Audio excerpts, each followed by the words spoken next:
Welcome back to App Mentor. If you find that YouTube is suggesting videos that no longer interest you, resetting your recommendation can help you receive more relevant content. By following the steps, you can refresh your viewing experience and enjoy a more tailored selection of videos. Let's begin by launching your preferred web browser. Navigate to the YouTube website. In the top right corner of the YouTube homepage, locate and click on your profile picture. From the drop-down menu, select your data and YouTube to access your account settings. Scroll down to find the option labeled Manage Your YouTube Watch History and click on it. This section allows you to view and modify your watch history settings. Look for the drop-down labeled Delete.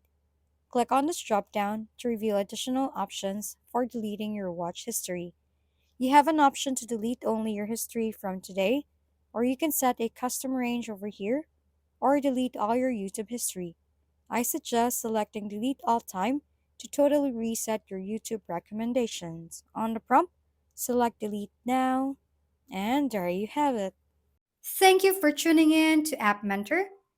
If this video is helpful, please don't forget to like, hit the subscribe button, and leave a comment for any suggestions.